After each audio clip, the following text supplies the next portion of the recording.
Back to the Ukraine, I've got two questions on potential sanctions. Last week, after his meeting with German Foreign Minister Baerbock, Secretary Blinken said that in the case of an invasion, he could hardly imagine any gas flowing through the pipeline. So does that mean that Nord Stream 2 is definitely on the list of potential sanctions? And second, you're obviously considering increasing security assistance to the Ukraine in the case of an invasion. Since you said there's a lot of consensus with the Europeans, would you expect the Europeans and especially the Germans to participate in this kind of security assistance to the Ukraine? On your first question, the Secretary did say that about Nord Stream 2.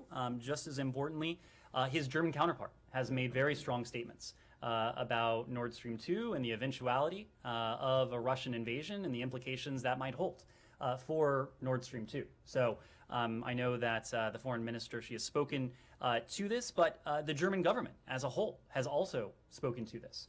In July of last year, in July of 2021, the United States, together with Germany, we put out a joint statement that made very clear that Germany would take strong measures in the event of additional Russian aggression when it comes to. Strong measures doesn't necessarily mean closing down the. There is some ambiguity to it, and I think that is intentional. But the foreign minister has also made very strong statements about what additional Russian aggression in the form of an invasion against Ukraine would mean for Nord Stream 2.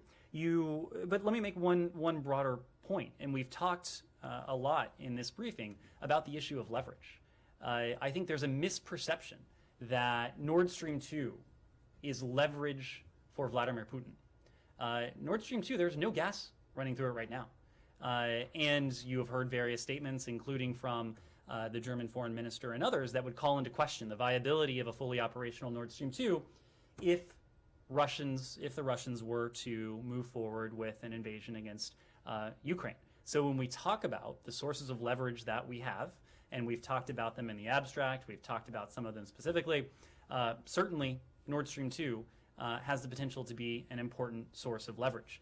When it comes to European support for Ukraine, look, Ukraine is a valued partner not only to the United States, but also to our European allies. Different European countries are going to provide different forms of assistance to Ukraine. And to go back to the joint statement that we signed together with Germany in 2021, mid-2021, that statement spelled out some of the steps the German government would and is undertaking to help Ukraine achieve energy independence.